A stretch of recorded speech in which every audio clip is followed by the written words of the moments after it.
Greetings cousins near and far, and welcome to my channel Ancestral Spotlight. Today we're going to take a look at an ancestor widely known as Anne the Elder, and even more so as Anne Meese, although there is great controversy over her last name and parentage. So for the sake of ease, and to remain neutral for the duration of this video, we're going to refer to her as Anne of the Patawomeck, because the most notable aspects of her identity is that she was A, believed to have a blood connection to the Patawomeck tribe of Virginia, and B, was married twice, with both men having strong connections to the Patawomeck tribe. Traditionally, Anne's mother was Mary, a daughter of the Patawomeck chief Wahunganuk. Before we dive in, there's a few housekeeping announcements I want to cover. 1. This video is not intended to discern the parentage of Anne. We will not be discussing the controversial topic of her likely or unlikely connection to the Meese family.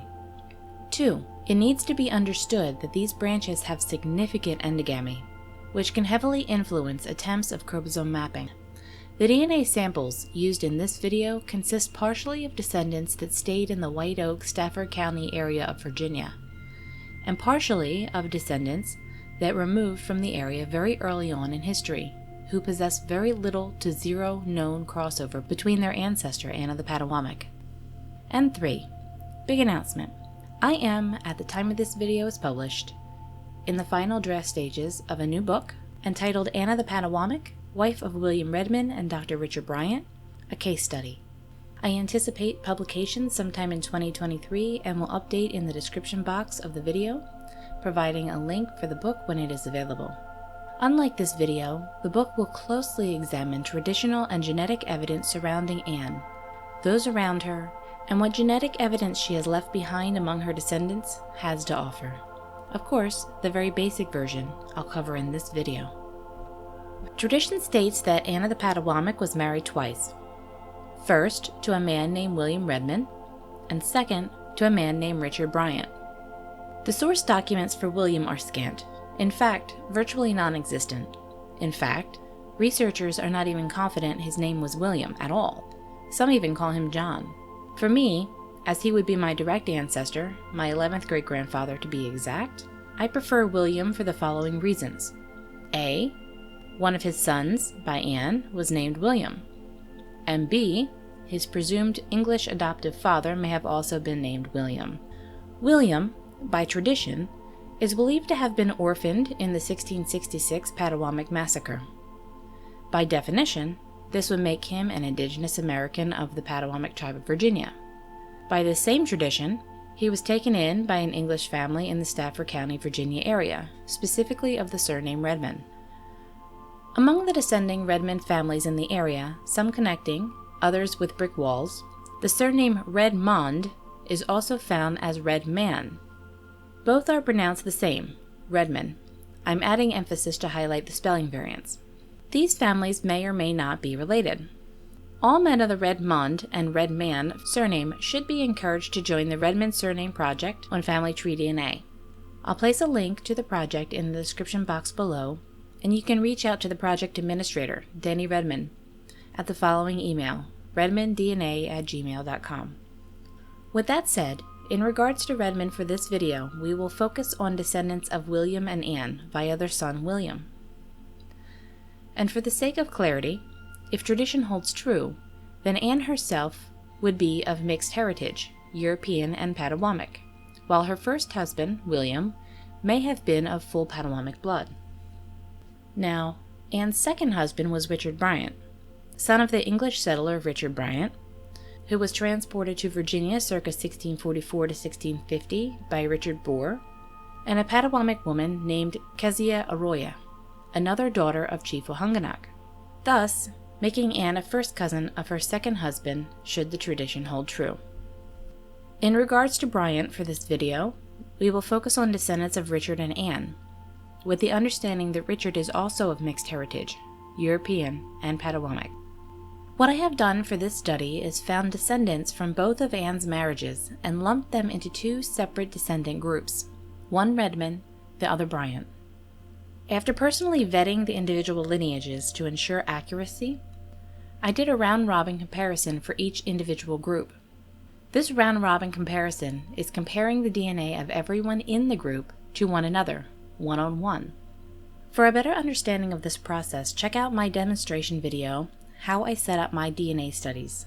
I'll put a link in the description box below.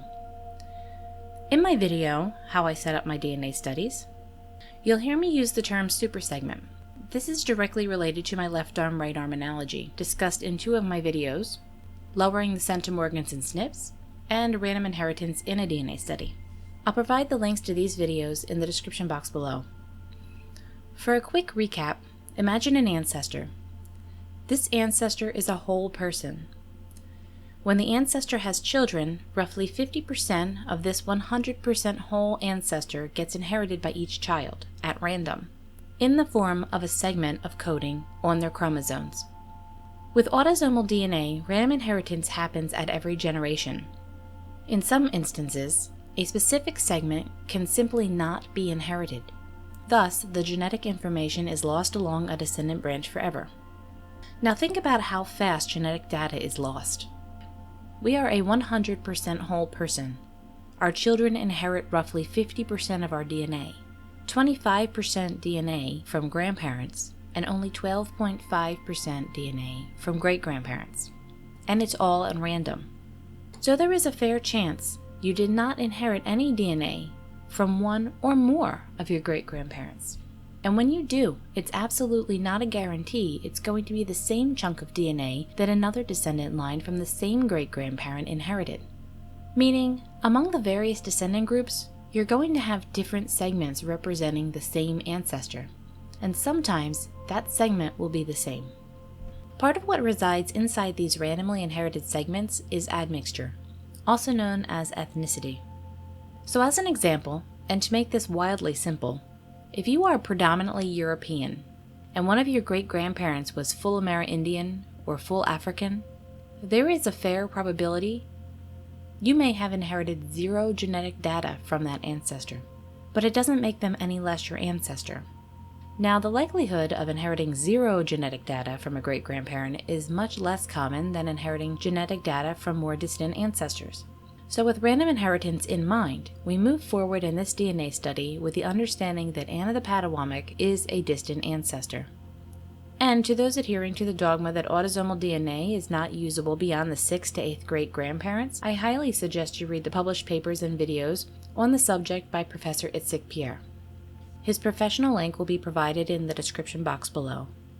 Here are the round-robin results for Group A, descendants of William Redmond and Anne of the Patawomeck. We quickly identify a supersegment on chromosome 3 between the 180 million and 198 million markers. We repeat the process for Group B, descendants of William Bryant and Anne of the Patawomeck. And perhaps, unshockingly, we watch the same supersegment emerge. Why is this unshocking? Because if we have a mother who has children with 2 separate husbands, she is the common ancestor most constant between all the children, her children.